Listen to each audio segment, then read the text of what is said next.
Hana duduk di atas berangkarnya tersenyum menatap wanita parubaya di hadapannya. Siapa lagi jika bukan Eyang?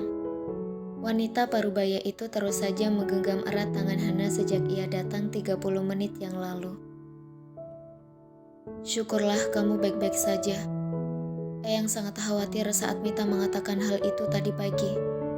Dan Eyang ingin segera mengunjungi saat itu juga.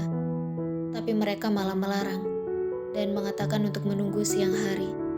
Jelas Eyang panjang lebar, lalu melirik tajam anak dan menantunya.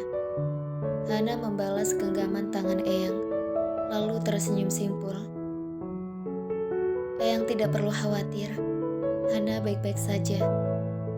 Apa Eyang sudah makan siang sebelum kesini?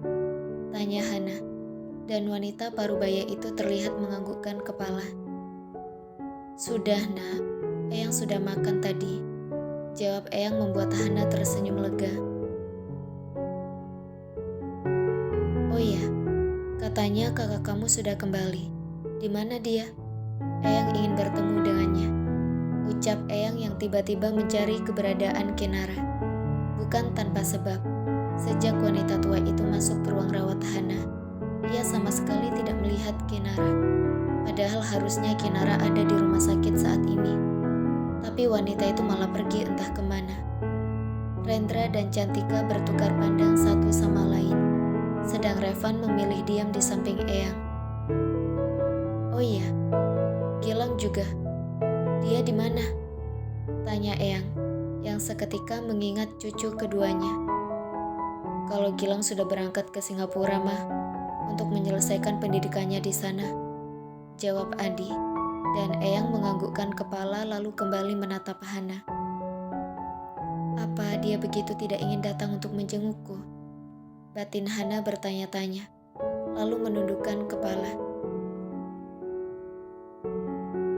Kinara mengerjapkan matanya beberapa kali, mencoba menyesuaikan cahaya yang masuk ke retina matanya. Ia menoleh ke samping dan terdiam saat melihat sesuatu yang asing.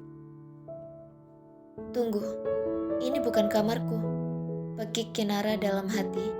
Seketika Kinara mendudukkan diri di atas tempat tidur, menatap sekeliling kamar itu yang begitu asing. Di mana ini? Tanya Kinara pada dirinya sendiri, lalu mencoba mengingat hal terakhir yang terjadi padanya. Kinara membulatkan matanya saat mengingat hal tersebut, dan buru-buru ia mendekati pintu kamar itu, mencoba membukanya. Tapi percuma, karena pintu tersebut terkunci dari luar. Sialan, ucap kesal Kinara, lalu beralih ke jendela yang ada di kamar itu, membuka gorden putih dan membulatkan matanya dengan sempurna. Kenapa? Kenapa tiba-tiba aku ada di Singapura? Pekik Kinara saat menyadari bangunan pencakar langit yang ia lihat. Ia sudah pernah sekali ke tempat ini, dan sangat mengenali bangunan-bangunan tinggi di negara itu. Kinara mendekatkan wajahnya pada jendela kaca itu, menatap langit yang mulai senja, lalu menunduk dan lagi-lagi membulatkan matanya. Astaga, aku ada di lantai berapa? Tanya Kinara pada dirinya sendiri. Kinara menyentuh kepalanya. Ia mulai bingung dan takut. Terus bertanya dalam hati, siapa yang membawanya ke negeri singa itu? Nafas Kinara seperti tercekat saat samar-samar mendengar suara langkah kaki yang mendekat ke arah pintu kamar itu. Ia segera berlari kecil dan naik ke tempat tidur, berpura-pura tidur dengan jantung yang terus berdetak 2 kali lebih cepat karena takut. Pintu terbuka, dan orang itu melangkah mendekat ke arah tempat tidur, membuat jantung Kinara semakin berdetak cepat. Bangun, jangan berpura-pura tidur. Apa kau pikir aku tidak tahu jika kamu sudah bangun? Suara ketus nan dingin masuk ke indera pendengaran Kinara. Seketika Kinara membuka matanya yang terpejam, menatap tidak percaya pada pria yang berdiri di hadapannya saat ini. Pria sialan, teriak Kinara, berniat menyerang pria itu, yang tidak lain adalah Gilang. Gilang menahan tangan Kinara yang berniat menamparnya, lalu menghempaskan dengan kasar Kinara di atas tempat tidur. Brengsek, kenapa kau membawaku ke sini, hah?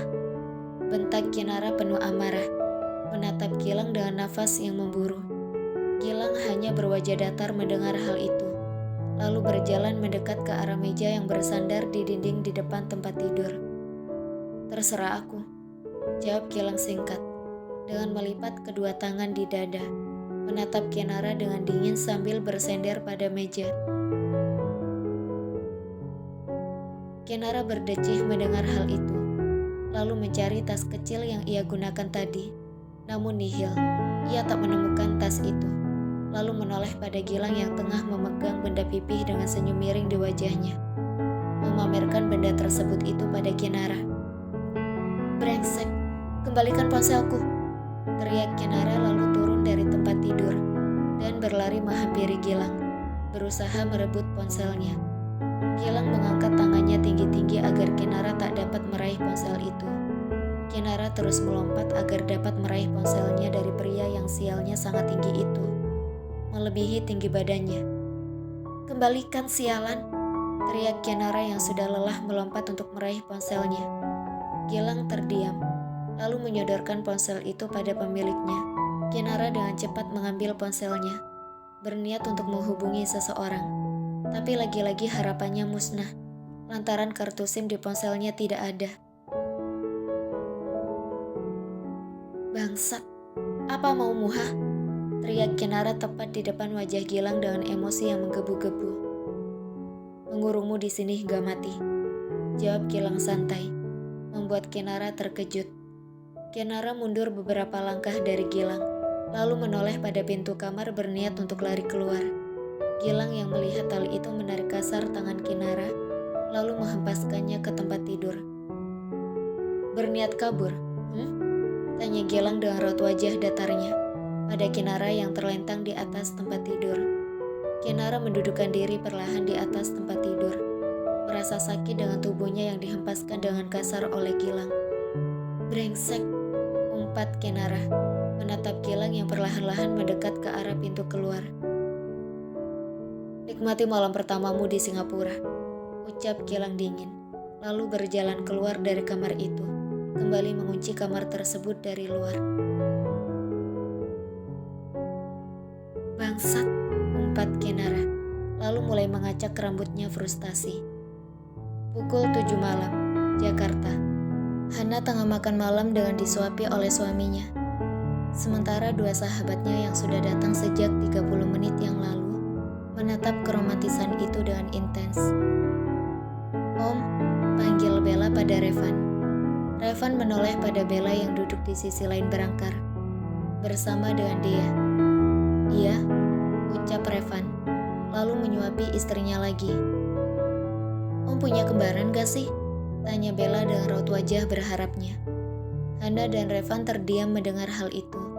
Begitupun dengan dua pria dewasa yang duduk di sofa di dalam ruang rawat itu, yang tidak lain adalah Firza dan Gavin.